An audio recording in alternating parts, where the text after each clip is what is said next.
Avant de plonger dans cette histoire incroyable, pensez à vous abonner à la chaîne et à activer la cloche. Ici, chaque récit a quelque chose à dire, et vous ne voudrez pas en manquer un seul. Le soleil était haut dans le ciel de Willow Creek, illuminant le club de golf privé, un lieu réservé aux élites de la ville. Les allées étaient impeccablement tondues, les bunkers parfaitement dessinés et les arbres centenaires projetaient des ombres douces sur le green. L'air sentait la fraîcheur de l'herbe coupée et l'élégance discrète du club. Serena Johnson, femme noire dans la quarantaine, marchait avec grâce entre les joueurs.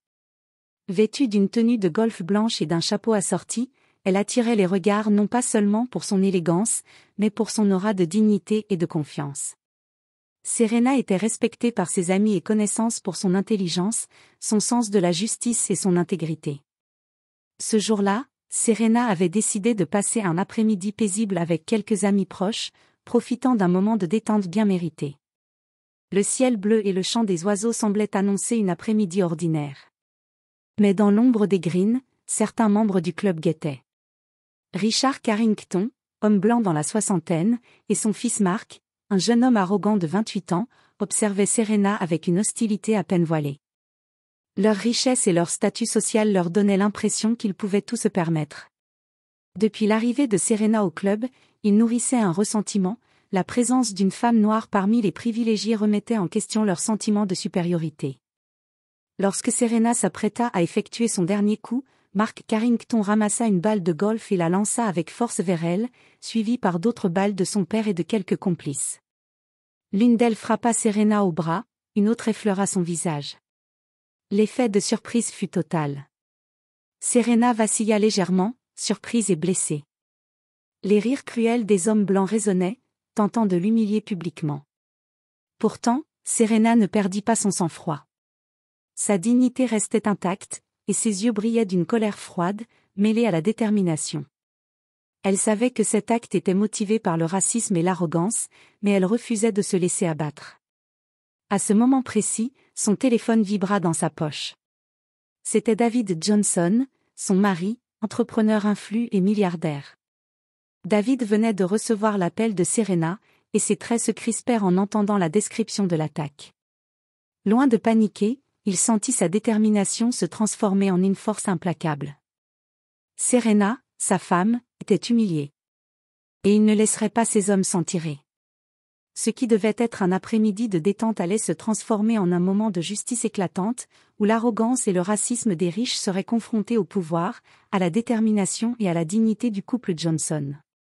Serena Johnson se tenait au milieu du green, les yeux fixés sur la trajectoire de sa balle, mais son esprit était ailleurs. La douleur au bras et au visage lui rappelait la violence gratuite qu'elle venait de subir. Les rires moqueurs des Carrington résonnaient autour d'elle, comme une cloche sourde annonçant un affrontement inévitable. Mark Carrington, le fils, s'avança avec arrogance, son sourire cruel mettant en évidence l'arrogance de sa famille. « Eh bien, Serena, je suppose que tout le monde peut se tromper de club, hein » railla-t-il, laissant tomber une balle à ses pieds comme pour accentuer son mépris. Serena leva la tête, ses yeux sombres et pénétrants transperçant l'air chargé de mépris. « Ce n'est pas une erreur, Mark. C'est un acte de lâcheté. Vous savez exactement ce que vous faites, répondit-elle d'une voix ferme, maîtrisée, mais chaque mot vibrait de colère contenue. Richard Carrington, debout derrière son fils, croisa les bras et haussa les sourcils. Et qui es-tu pour nous donner des leçons, jeune femme, grogna-t-il, l'arrogance se lisant sur chaque ride de son visage. Ici, c'est nous qui décidons, pas toi. À ce moment précis, le silence fut interrompu par l'arrivée d'un véhicule noir aux vitres teintées. David Johnson descendit avec une élégance qui imposait le respect. Chaque pas qu'il faisait sur le green semblait faire taire l'arrogance des Carrington. Les membres du club, témoins de la scène, s'arrêtèrent, curieux et impressionnés. David s'approcha calmement, ses yeux sombres fixant Richard et Mark avec une intensité glaciale. Sa voix, profonde et autoritaire, coupa l'air. Arrêtez tout de suite. Vous croyez pouvoir humilier ma femme devant tout le club parce qu'elle est noire et que vous êtes riche. Vous vous trompez. Mark, surpris par la présence et la prestance de David, balbutia. Qui êtes-vous exactement ? David sourit légèrement, mais son regard resta dur. Je suis David Johnson. Entrepreneur, investisseur, et propriétaire de plusieurs parts majeures dans ce club. Et aujourd'hui, vous allez apprendre que votre argent ne vous protège pas contre l'arrogance et le racisme. Un murmure parcourut le green. Les spectateurs se tournèrent vers les Carrington, dont le sourire arrogant commençait à vaciller. Richard tenta de reprendre le contrôle, mais la présence imposante de David faisait trembler leur assurance habituelle. Serena sentit un poids se lever de ses épaules.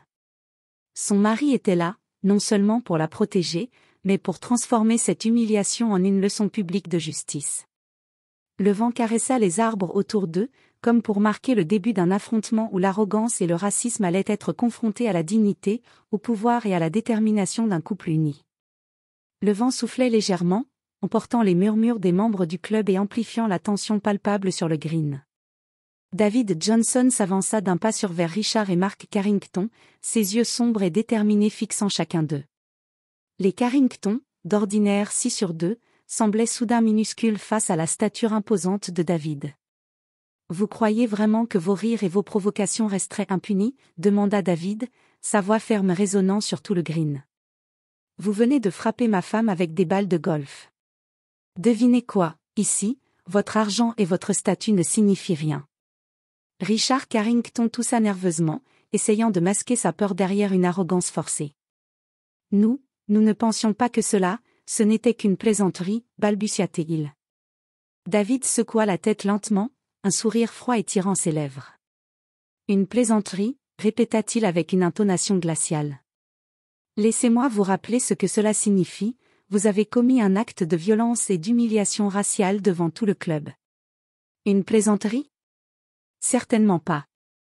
À ce moment, les membres du club commencèrent à murmurer entre eux, choqués par l'aplomb de David et par l'attitude vacillante des Carrington.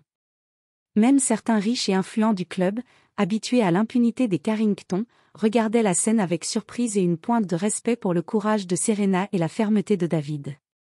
David sortit son téléphone et appuya sur un bouton. En quelques secondes, plusieurs employés du club arrivèrent, portant des documents et des dossiers.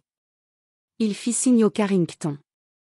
Ces documents contiennent l'officialisation de vos sanctions immédiates. Vous perdez vos privilèges au club pour une durée indéterminée, vous êtes banni de toute compétition à venir, et une compensation financière sera versée à Serena pour les blessures et l'humiliation que vous lui avez infligées. Mark Carrington pâlit, incapable de répliquer. Son père, Richard, tremblait légèrement en voyant la portée de l'action de David. « Vous ne pouvez pas faire ça !» s'exclama Mark, mais sa voix trahissait l'impuissance. David s'avança encore de quelques pas, rapprochant son visage de celui de Mark. « Vous pensez que votre argent et votre nom peuvent vous placer au-dessus de la justice et du respect ? Aujourd'hui, vous apprenez que ce n'est pas le cas. » Serena observa son mari, impressionnée par sa maîtrise totale de la situation. La colère qu'elle avait ressentie se transforma en fierté. Leur union, leur force et leur pouvoir moral étaient maintenant visibles à tous. Richard Carrington, humilié publiquement, essaya une dernière manœuvre. « Nous allons contester ces sanctions. » David le coupa d'un geste sec de la main. « Toute contestation sera vaine. Les preuves sont claires et votre comportement a été observé par tout le club. Aujourd'hui, votre arrogance et votre racisme ont un prix. » Un silence solennel s'installa sur le green. Même le vent semblait s'être tu. Les Carrington, autrefois dominateurs et arrogants, étaient maintenant acculés, impuissants devant la puissance morale et financière du couple Johnson. Serena, le bras encore meurtri, s'approcha de David et lui sourit, un mélange de gratitude et d'admiration dans le regard. Elle savait que cette confrontation n'était que le début, la justice devait être complète, et les leçons bien apprises. Les jours suivants, l'incident au club de golf ne resta pas secret. Les membres du club murmuraient dans les salons privés et les terrasses ombragées, chacun commentant l'audace de David Johnson et la chute spectaculaire des Carrington. Les rumeurs circulaient rapidement, Serena avait été frappée par des balles de golf, et son mari avait imposé des sanctions strictes aux coupables. Richard Carrington, habitué à l'admiration et au respect automatique, voyait son nom traîner dans la boue. Même les employés du club, qui jadis se pliait à ses moindres caprices, murmurait désormais à voix basse. Les Johnson ont fait ce que nous pensions impossible. Mark, de son côté, se montrait nerveux et inquiet. Chaque regard qu'il croisait dans le club semblait un jugement silencieux. Il comprenait enfin que l'argent et l'arrogance ne suffisent pas à tout acheter. Pour la première fois, il ressentait l'humiliation et la peur. Serena, malgré la douleur physique encore présente, se sentait soulagée. Elle avait été témoin du pouvoir de son mari non pas pour écraser, mais pour corriger une injustice. Son sourire discret lorsqu'elle croisait les regards complices de certains membres du club reflétait sa fierté intérieure. David, toujours à ses côtés, surveillait la situation avec une attention stratégique. Il savait que la véritable leçon ne se limiterait pas aux sanctions financières et au bannissement des Carrington. Il fallait que leur arrogance soit complètement ébranlée, que leur racisme soit rendu public, et que leur image de famille, intouchable, disparaisse. Un soir, lors d'un dîner officiel au club, David prit la parole devant tous les membres présents. Sa voix, posée mais puissante, résonna dans la salle. Nous ne devons jamais accepter que l'humiliation, le racisme ou l'arrogance aient leur place dans notre communauté. Serena a été victime d'un acte inacceptable, et aujourd'hui, nous montrons que personne, quel que soit son nom ou sa richesse, n'est au-dessus du respect et de la dignité humaine. Les murmures se turent, remplacés par des hochements de tête et des regards admiratifs. Même certains anciens alliés des Carrington comprirent que la dynamique venait de changer radicalement. Richard et Mark, assis au fond de la salle, ne pouvaient qu'écouter en silence. La honte et l'impuissance marquaient leur visage.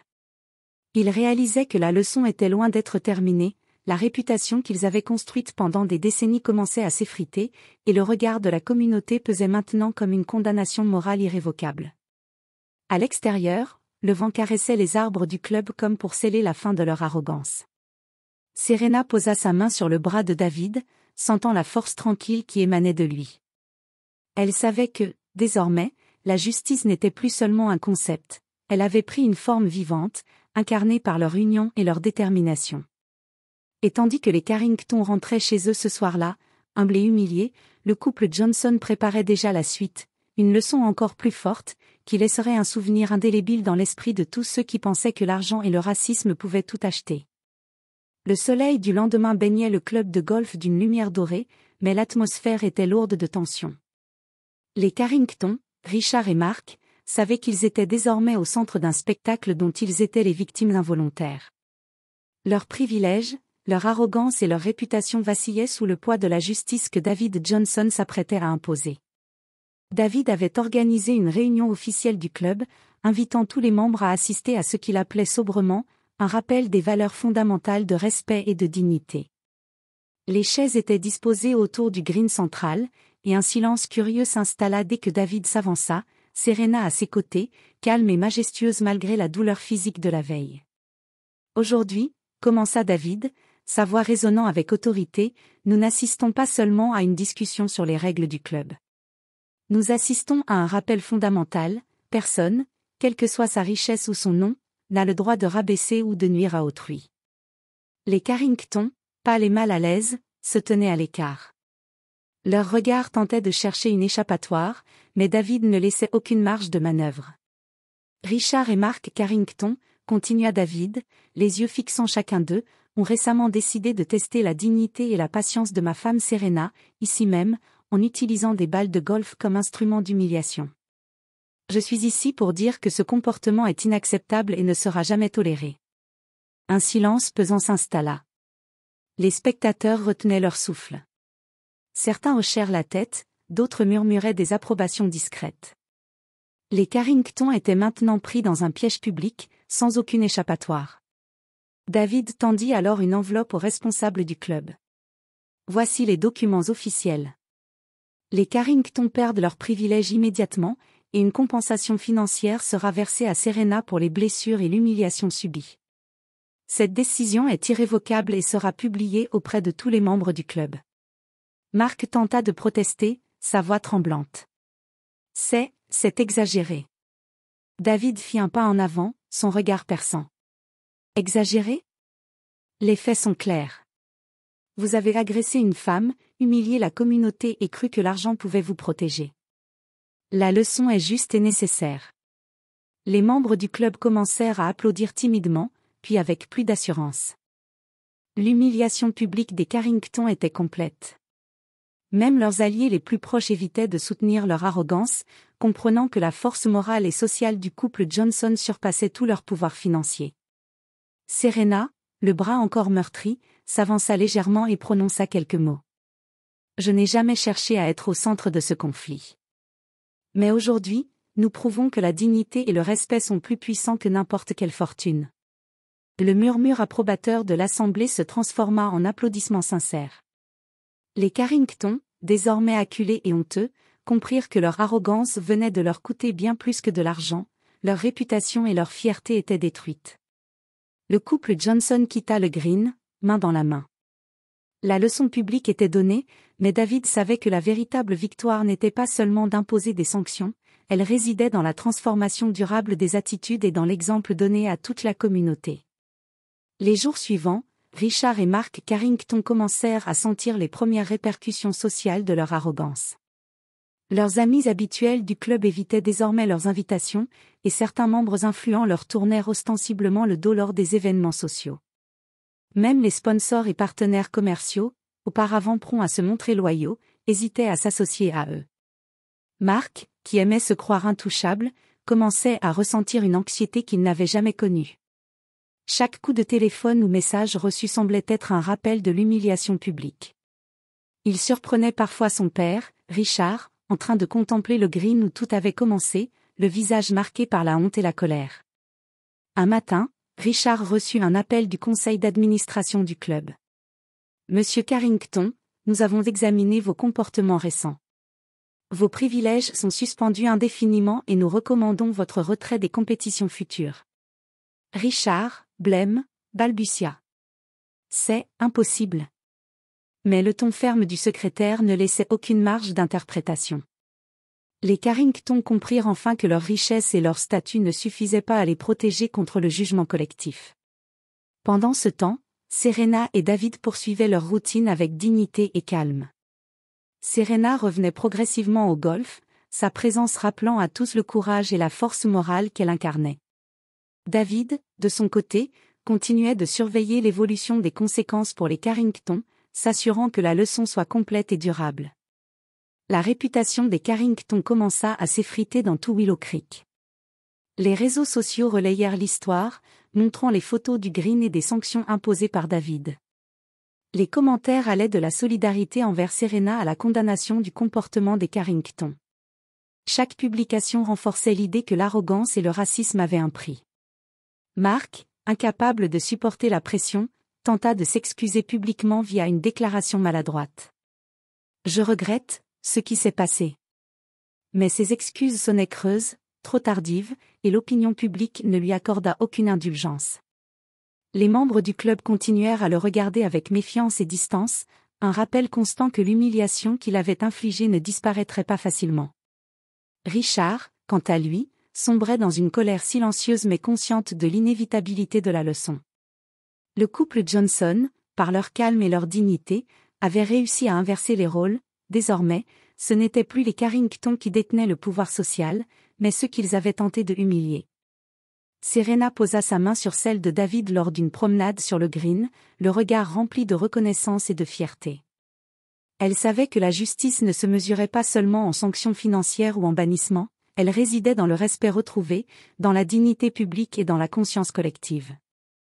Et tandis que le soleil se couchait sur Willow Creek, un message clair se répandait parmi les membres du club et la communauté, la dignité et le courage surpassent toujours l'arrogance et le racisme.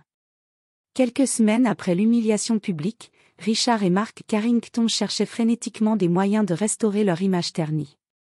Ils contactaient d'anciens alliés, envoyaient des invitations à des événements exclusifs et multipliaient les apparitions médiatiques, espérant que le temps effacerait leur honte. Mais partout où ils allaient, le souvenir de l'incident avec Serena Johnson les précédait. Même les journalistes locaux connaissaient l'histoire, une femme noire avait été agressée par des balles de golf, et son mari, David Johnson, avait infligé une leçon exemplaire aux arrogants et racistes Carrington. Les interviews maladroites de Mark ne faisaient qu'amplifier le ridicule, et Richard, malgré son âge et son expérience, se voyait tourné en dérision par ses pairs. Un soir, lors d'un gala du club, les Carrington tentèrent une approche publique. « Nous voulons exprimer notre... » commença Richard, mais la foule l'interrompit par des murmures et des regards sceptiques. Les membres du club, jadis admiratifs, ignoraient désormais leurs paroles. David et Serena, présents au gala, observaient calmement la scène. Serena, vêtue d'une robe élégante mais simple, posa sa main sur le bras de David, lui lançant un regard complice. Elle savait que la fierté et la dignité du couple Johnson étaient désormais intactes, et que toute tentative de récupération des Carrington serait vaine. Mark, désespéré, tenta de provoquer une confrontation pour reprendre le contrôle. « Vous pensez que tout est fini ?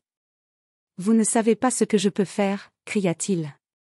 David s'avança, son regard sombre et pénétrant. « Ce que vous pouvez faire, répéta-t-il avec calme mais avec une autorité glaciale. Vous avez déjà montré votre vrai visage, Mark. Et croyez-moi, le monde entier l'a vu. Vos manœuvres ne feront que renforcer ce que tout le monde sait déjà, votre arrogance et votre racisme n'ont aucune valeur face à la justice et à la dignité. » Richard tenta d'intervenir, mais David l'interrompit d'un geste ferme. « Silence. Aujourd'hui, vos excuses, vos tentatives de récupération et vos manipulations ne valent rien. Vous avez causé du tort et vous devez en subir les conséquences, publiquement et durablement. » La foule, témoin de cette confrontation, applaudit en silence, respectant la fermeté et la justice de David. Les Carrington, rouges de honte, comprirent qu'aucune manœuvre ne pourrait réparer l'image qu'ils avaient ternie eux-mêmes. Serena, le bras toujours légèrement douloureux, s'adressa doucement à David. Ils ne comprennent pas que la vraie puissance ne réside pas dans l'argent, mais dans le respect et la dignité. David hocha la tête, son regard scrutant les Carrington comme pour graver dans leur mémoire la leçon qu'ils venaient de recevoir. La soirée continua, mais l'ambiance avait changé, la communauté avait pris conscience que la justice morale et sociale avait triomphé, et que les Carrington, malgré leurs efforts, resteraient un exemple d'arrogance punie. Le couple Johnson quitta le gala main dans la main, plus uni et respecté que jamais. Et tandis que les Carrington rentraient chez eux, humiliés et impuissants, le message était clair, l'arrogance et le racisme ont un prix, et la dignité triomphe toujours. Peu après le gala, l'histoire de Serena et David Johnson fit le tour des médias locaux et des réseaux sociaux. Les images du Green, les témoignages des membres du club et les déclarations de David furent largement relayées. Les Carrington, qui pensaient pouvoir contenir la situation dans le cercle restreint du club, furent soudain confrontés à une humiliation publique bien plus vaste que tout ce qu'ils avaient imaginé. Les chaînes locales diffusèrent des reportages détaillés, « Le couple Johnson défie l'arrogance des Carrington », titrait l'un des journaux. Des vidéos montraient Richard et Mark essayant maladroitement de se défendre, tandis que David et Serena apparaissaient comme des symboles de dignité et de justice. Mark, qui croyait pouvoir ignorer les médias, fut submergé par les commentaires en ligne.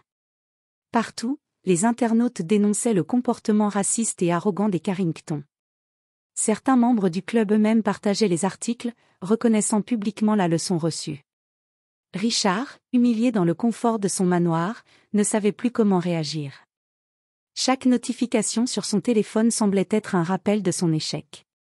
Les partenaires commerciaux, alertés par la médiatisation, commencèrent à revoir leurs contrats et engagements, craignant que leur association avec les Carrington ne nuise à leur image. David, quant à lui, observait calmement l'onde de choc médiatique. Il savait que pour que la leçon soit complète, elle devait être irréversible, touchant non seulement les finances et le cercle social des Carrington, mais aussi leur image publique. Serena, à ses côtés, lui lança un regard complice. « La justice n'a jamais été aussi visible, murmura-t-elle. David acquiesça. Et c'est ainsi que ça doit être. Ils doivent comprendre que leurs actes ont des conséquences, partout où ils vont. » Le lendemain, les Carrington furent invités à plusieurs interviews pour tenter de s'expliquer. Chaque intervention fut un désastre. Leurs excuses maladroites et tardives ne faisaient que renforcer l'opinion publique que leur arrogance et leur racisme étaient impardonnables. Les journalistes, implacables, les confrontaient directement à leurs actes, ne leur laissant aucune marge de manœuvre.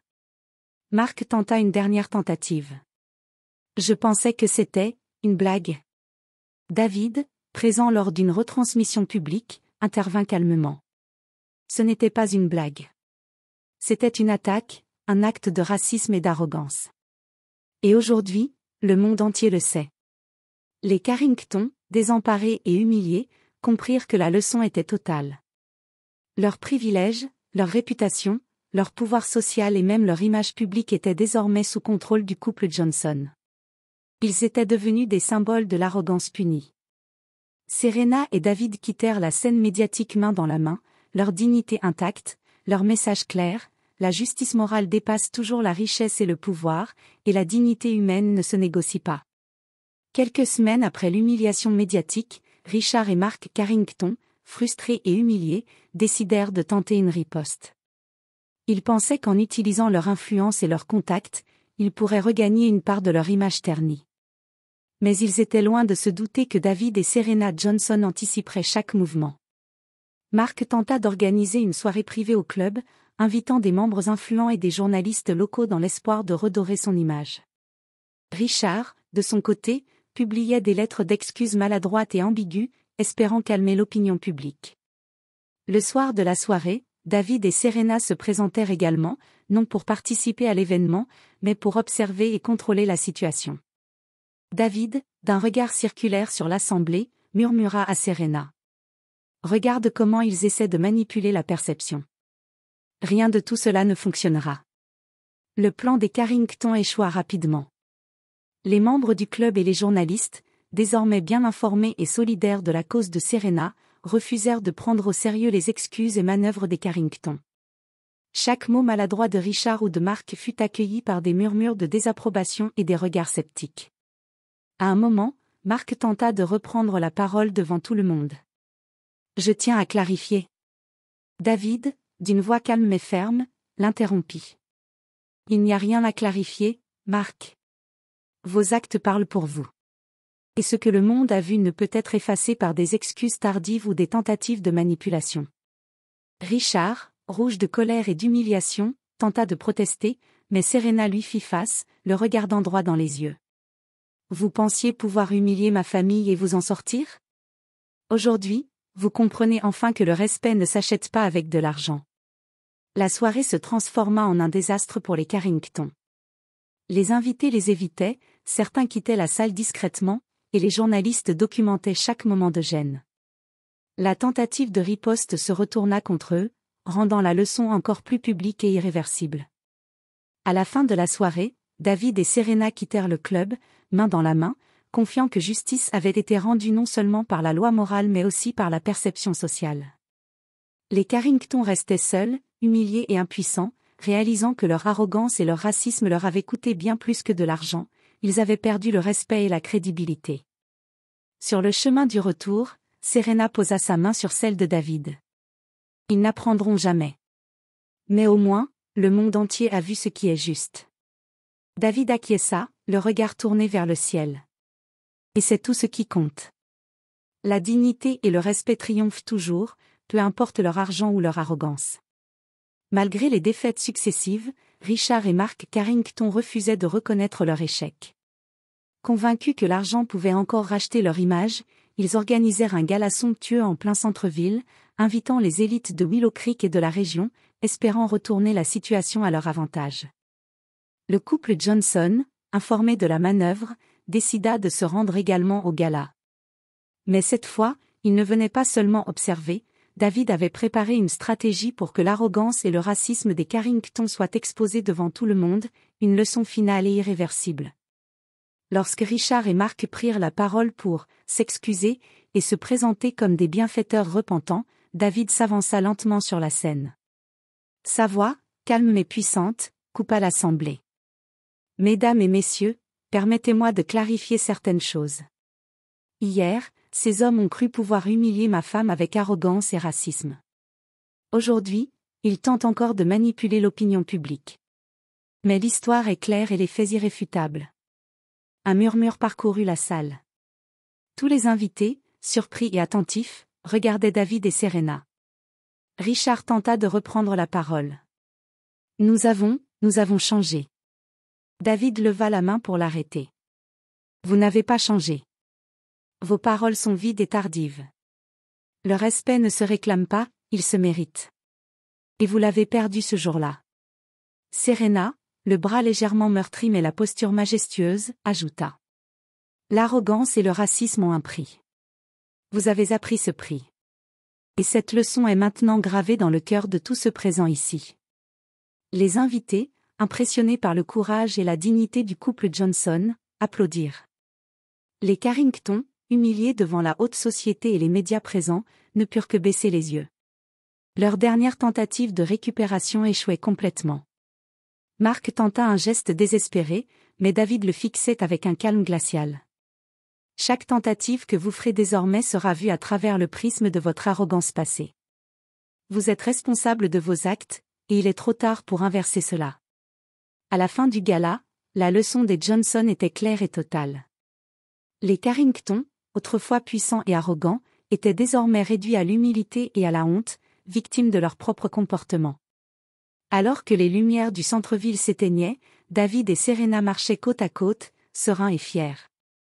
Leur dignité, leur unité et leur force morale avaient triomphé. L'histoire serait racontée encore et encore, non comme une vengeance, mais comme un exemple éclatant de justice, de courage et de respect. Le calme revenu sur Willow Creek, la vie reprenait son cours pour la communauté.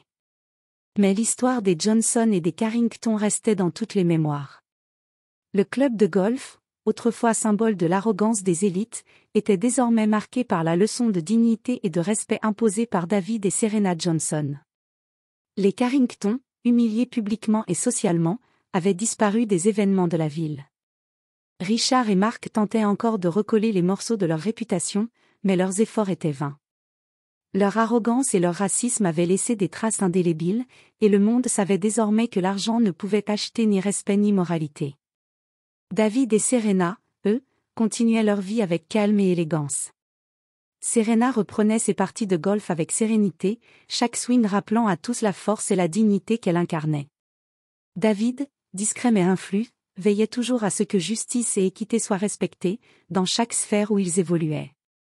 Un après-midi, alors qu'ils se promenaient sur le green où tout avait commencé, Serena posa sa main sur celle de David et sourit. « Nous avons fait plus que corriger une injustice. Nous avons montré que la dignité et le respect sont les vrais pouvoirs. » David acquiesça, son regard se perdant sur l'horizon doré par le soleil couchant. Et que ceux qui pensent que l'argent peut tout acheter comprennent enfin qu'il y a des valeurs qui transcendent la richesse. Aujourd'hui, Willow Creek sait que la justice et le courage triomphent toujours. Les membres du club, témoins silencieux de cette promenade, les saluèrent avec respect et admiration. La réputation des Johnson était solidement établie, non par leur fortune, mais par leur force morale, leur dignité et leur détermination à défendre ce qui est juste. Les Carrington, quant à eux, avaient appris la leçon la plus difficile, l'arrogance, le racisme et la brutalité morale ont un prix qu'aucun privilège ne peut effacer. La ville, et tous ceux qui avaient observé les événements, n'oublieraient jamais que David et Serena Johnson avaient non seulement protégé leur dignité, mais avaient aussi enseigné à tous une leçon éternelle de respect et de justice. Alors que le soleil disparaissait derrière les collines de Willow Creek, le vent soufflait doucement sur le green, comme pour sceller définitivement cette victoire morale. L'histoire du couple Johnson resterait à jamais un exemple de courage, de justice et de dignité triomphante, rappelant à tous que la vraie puissance réside dans le respect et l'intégrité, et non dans l'arrogance ou la richesse.